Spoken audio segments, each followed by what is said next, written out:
Good afternoon, brothers and sisters, and welcome to Readings with Regina. Let me put this photo back up just for a minute.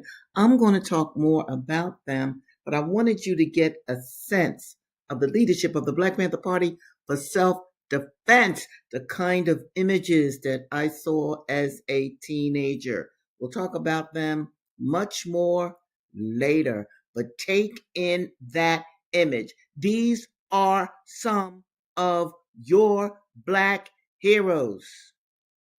Okay, we're going to start off because I got a lot to share with you today. So we're going to get down with it. So we're going to start off, of course, with the slave ship, A Human History, Marcus Rediger. And as the title of this episode says, how Africans were selected for the slave trade. Okay. Check this out, people. Maurice, now this is the white businessman who became, I'll even say, a millionaire from the enslavement of Black people. Maurice, he was a slave ship captain. Then he went even above that position to train other white males to be slave ship captains. All right. Wait, do I see I see a comment. Let me go to that first. Okay, so I says, interesting. Let me know what was so interesting, because I'm not quite sure. All right. Always glad you're here, though. Okay, here we go. Maurice was an engaged merchant and ship owner. He made it his business to learn the details of the trade, which he expressed in careful instructions to his team of captains. He explained how trading practices varied from one African port to the next. He knew that staying on the coast too long, gathering a cargo, risked higher mortality, so he worked out cooperative practices among his ships to evacuate the slaves quickly. He instructed his captains to buy slaves between the ages of 12 and 25, two males to a female, quote, good and healthy, and not blind, lame, or blemished, end of quote. He no doubt followed the advice of his Jamaican factors about the, quote, defects to be carefully avoided. Now, this is what's to be avoided: dwarfish or gigantic. Gigantic. Don't bring no great big Black brothers on a slave ship. Just think of the huge brothers like the Black fighters that you see or basketball players. It says you don't want the gigantic size. They're equally disagreeable. Too short or too tall, equally disagreeable. Ugly faces, long, trepish breasts, which ye Spaniards mortally hate, yellowish skins, livid spots in ye skin, which turns to an incurable evil, films in ye eyes. I'm reading this just as it is stated, okay? The English language changed over time, all right? Ye is a word that they use. Loss of fingers, toes, or teeth. Navel sticking out. Ruptures which Gambia slaves are very subject to. Bandy legs. Sharp shins. Lunatics. Idiots. And lethargics. When I read the narrative of William Wells Brown, he talked about how the enslavers in America, how they chose their particular slaves to put on the market.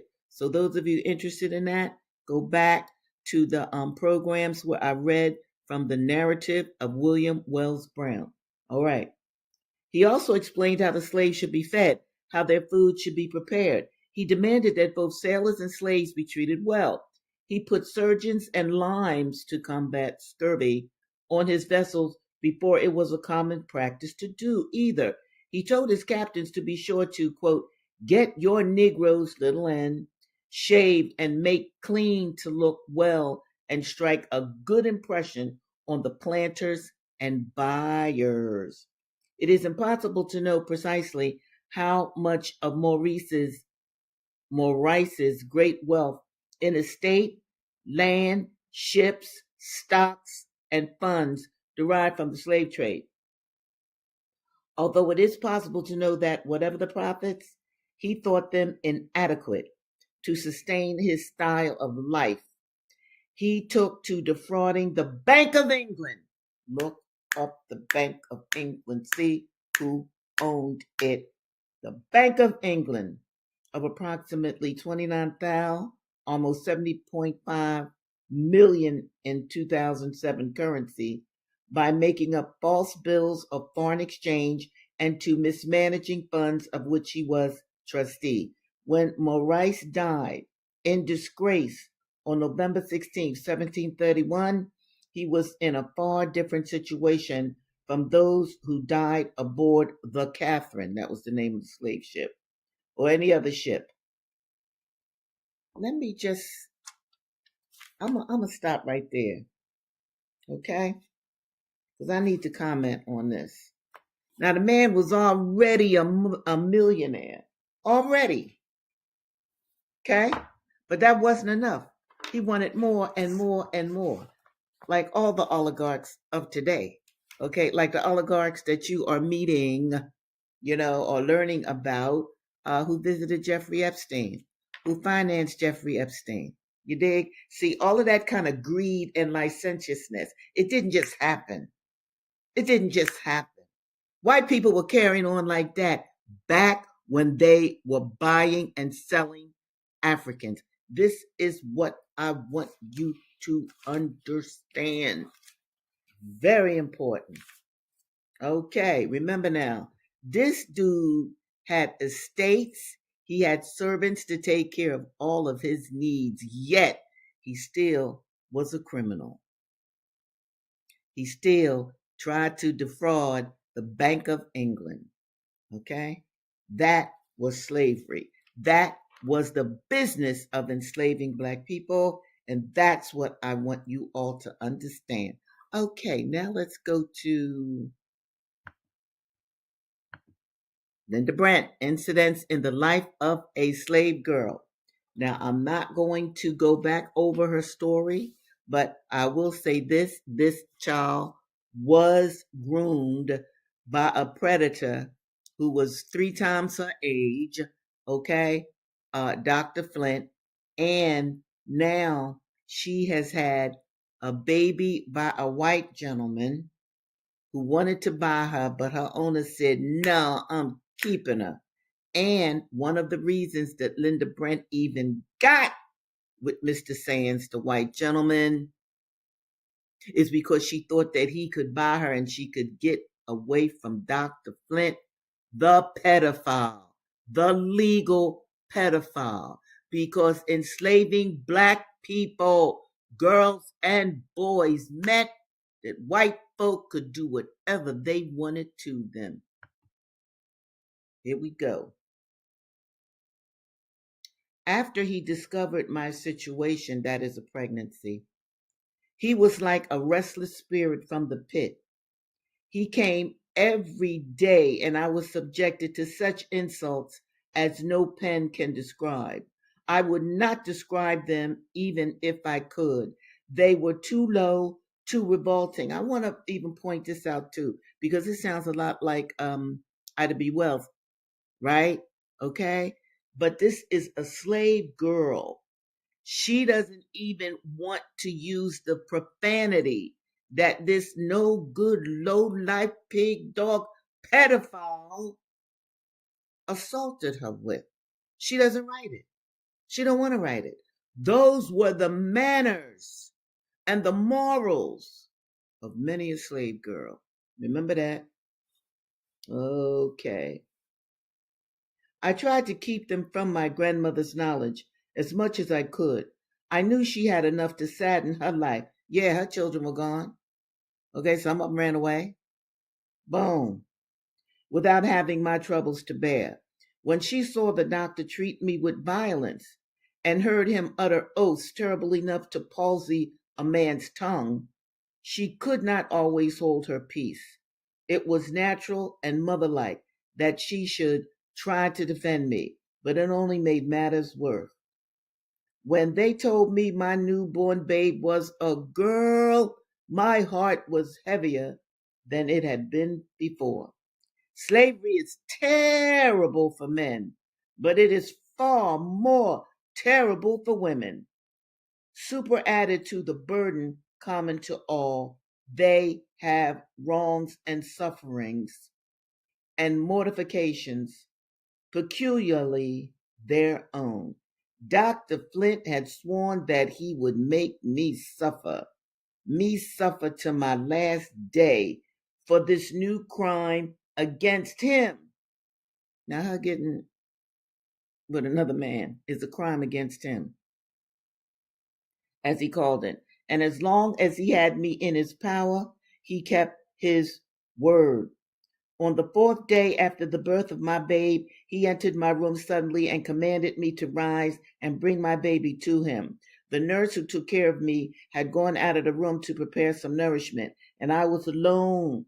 There was no alternative. I rose, took up my babe, and crossed the room to where he sat. Quote, now stand there, end of quote, said he. Quote, till I tell you to go back. End of quote. My child bore a strong resemblance to her father and to the deceased Mrs. Sands, her grandmother. He noticed this, and while I stood before him, trembling with weakness, he heaped upon me and my little one every vile epithet he could think of. Even the grandmother in her grave did not escape his curses. In the midst of his vituperations, I fainted at his feet. This recalled him to his senses. He took the baby from my arms, laid it on the bed, dashed cold water in my face, took me up, and shook me violently to restore my consciousness before anyone entered the room. Now, here, this young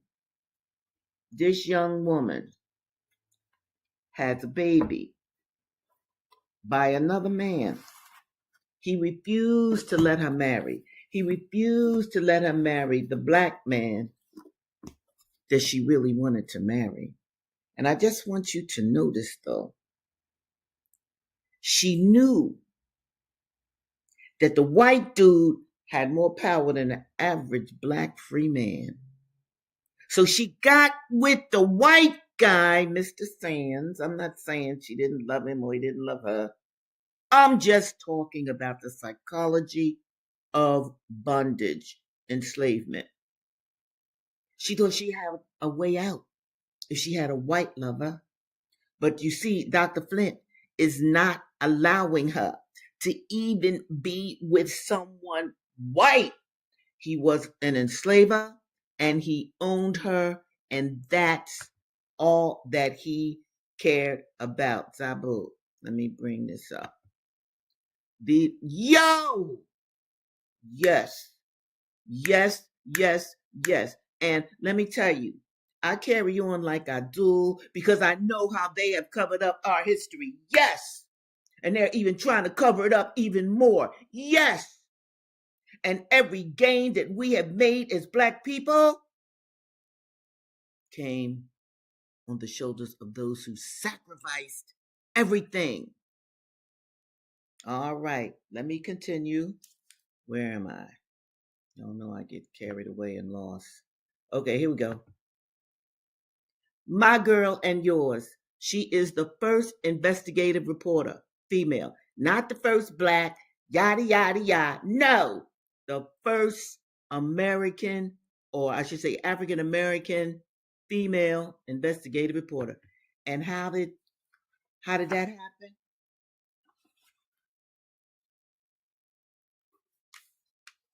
How did that happen? Where in the world am I? She saw Her friends, she didn't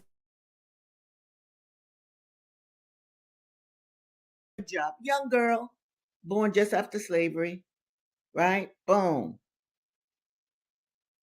This changed her life when her friends, Thomas Moss, Calvin McDowell, and Henry Stewart, who owned and operated a grocery store in a thickly populated suburb, were lynched. These were her friends. These were brothers that she knew. Okay, here we go. She's talking about Thomas Moss now. Thomas Moss delivered mail at the office of the Free Speech. And whatever Tommy knew in the way of news, we got it. He owned his little home. Listen to this, y'all. And having saved his money, listen to this, y'all, he went into the grocery business with the same ambition that a young white man would have had. Notice how she compares ambition to white males, right? Because black males had such little power during this time. Okay? So, he was the president of the company. His partners ran the business in the daytime. They had located their grocery in the district known as the Curve because the streetcar line curved sharply at that point. There was already a grocery owned and operated by a white man who hitherto had had a monopoly on the trade of this thickly populated, colored suburb. Just check out in your own area. Who's owning the businesses where you live? Now check this. This white guy, yeah, this grocery store in the black area. I'm not saying that's wrong, but I just want to point out to you that this is a white guy with a grocery store in a black area. Segregation was king then. All right. Now here come these brothers with a grocery store too. Okay, so here we go. Thomas's grocery changed all that. And he and his associates were made to feel that they were not welcome by the white grocer. What, he owned the town? The district being mostly colored, and many of the residents belonging either to Thomas's church or to his lodge, he was not worried by the white grocer's hostility. One day, some colored and white boys quarreled over a game of marbles, and the colored boys got the better of the fight, which followed. The father of the white boys whipped the victorious colored boys, whose father and friends pitched in to avenge the grown white man's flogging of a colored boy. The colored men won the fight, whereupon the white father and grocer keeper swore out a warrant for the arrest of the colored victors. Of course, the colored grocery keepers had been drawn into the dispute, but the case was dismissed with nominal fines. Then the challenge was issued that the vanquished whites were coming on Saturday night to clean out the People's Grocery Company. Now, the black grocery store was called the People's Grocery Company. Lord have mercy. The People's Grocery Company. Right on. Knowing this, the owners of the company consulted a lawyer and were told that as they were outside the city limits and beyond police protection, like they had police protection, they would be justified in protecting themselves if attacked. That's right. Self-defense.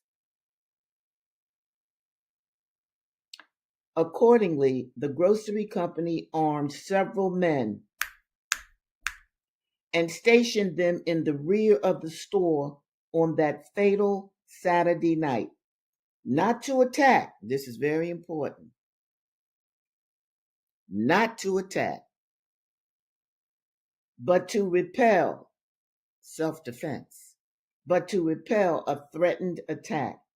And Saturday night was the time when men of both races congregated in their respective groceries. I'm going to stop right there. Okay, people? Now you see what has happened. White man was right there in that colored place, in that colored little area. He's selling all his groceries to the black people. Fine. Well, there was some industrious black people as well. They had saved their money, put together a business, a grocery business. These three brothers, all right. And of course, the white guy got crazy. The black kids were playing with the white kids. Argument between the children. White man jumps in and beats black kids. Hello. Beats black kids. But these black kids had fathers. They jumped out there and took care of the business that was supposed to be taken care of. Okay. I'm not going to go any further because I have a lot to say. And I want to get to the next book, which of course is Assata. Assata. Assata. All right, here we go. Okay.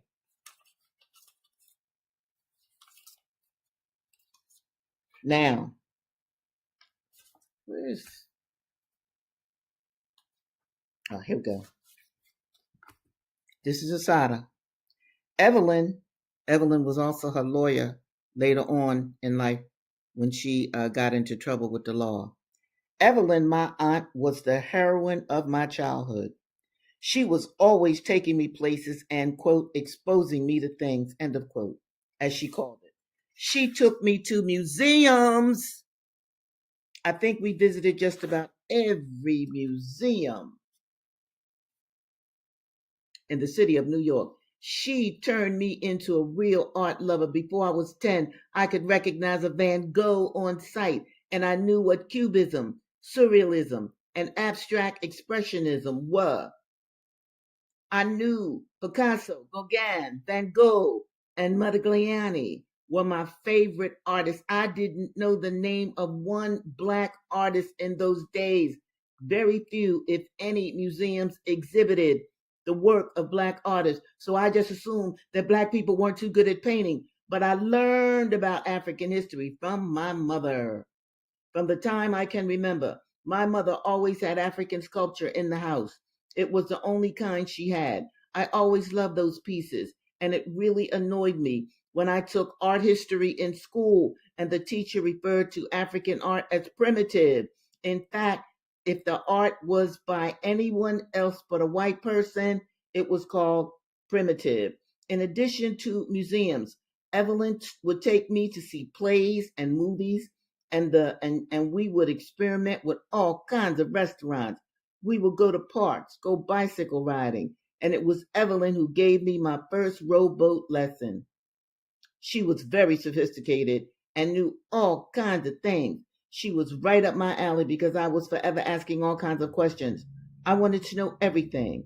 She would give me a book and say, read this. She would give me a book and say, read this. She would give me a book, Readings with Regina, and say, read this.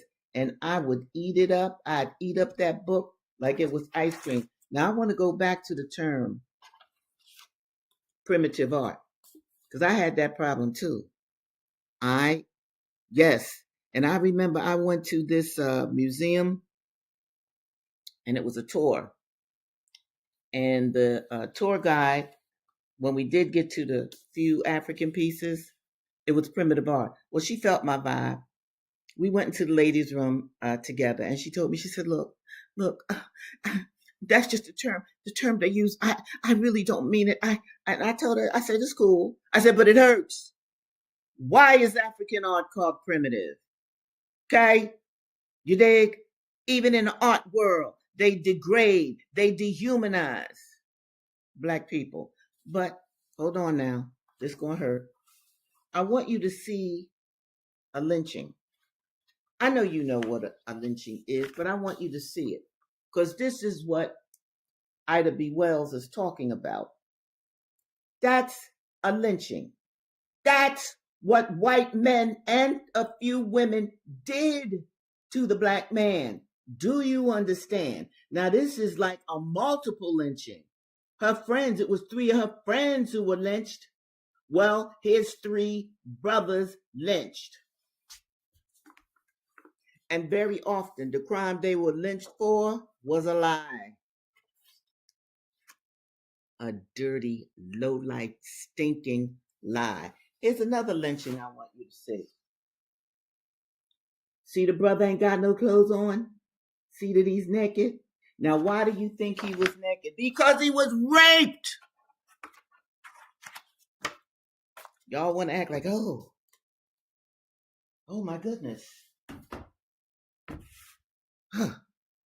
The people with Jeffrey Epstein ate babies. I didn't make it up.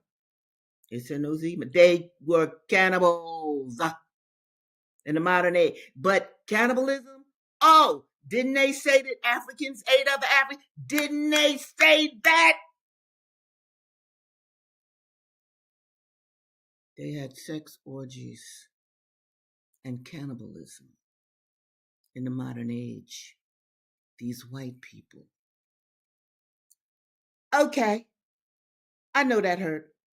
Now let me show you something that Assata talked about. Assata had never seen, this is the 50s and early 60s, she had never seen black art. So she figured that black people weren't good at painting. She didn't know about Aaron Douglas. And these are paintings from the 1930s, people. The 1930s. But did Assata know about them? No. That's Aaron Douglas, by the way. He's one of my favorites. Now, this is Palmer Hayden. Again, this is 1930s art by black people. Okay? None of these were in the museums in New York. Okay? Palmer Hayden.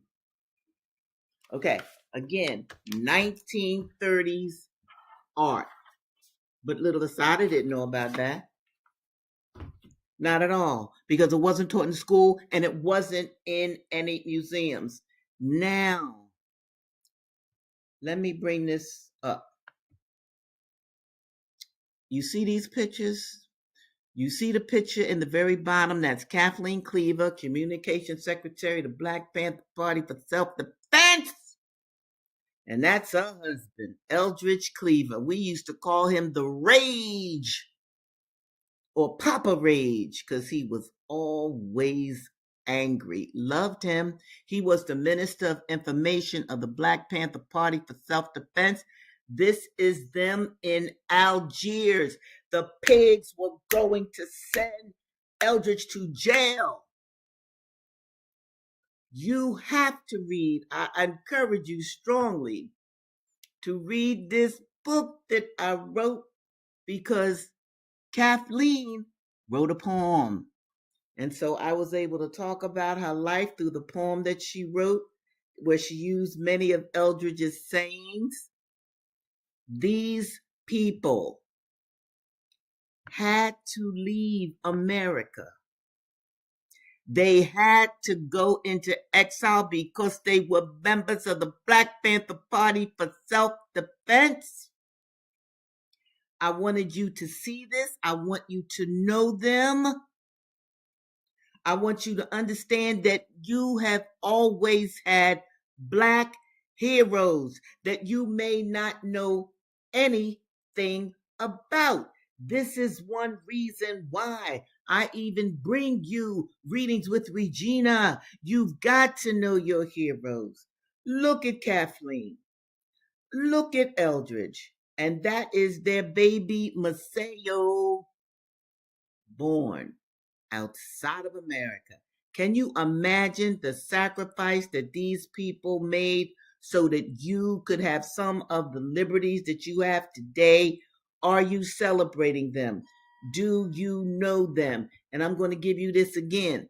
You should get the Black Power Encyclopedia so that you could read more about Kathleen, read more about Eldridge, all right? Read more about the many Black heroic figures that you know nothing about, okay?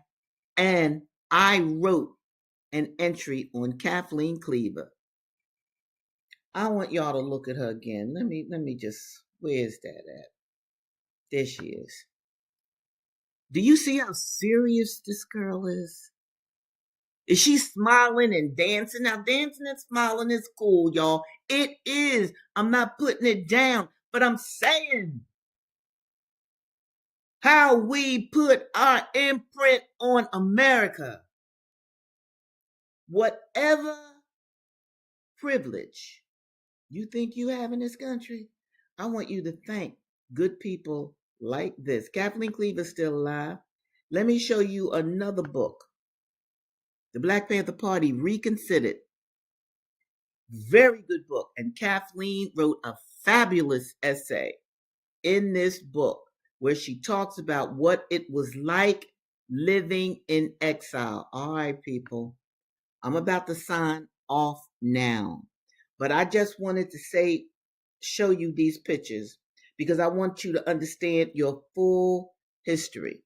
I want you to know your heroes that you may not know. And I want you to understand that all of whatever privileges you think you have to do with the 1960s and 1970s when we had this country on the move.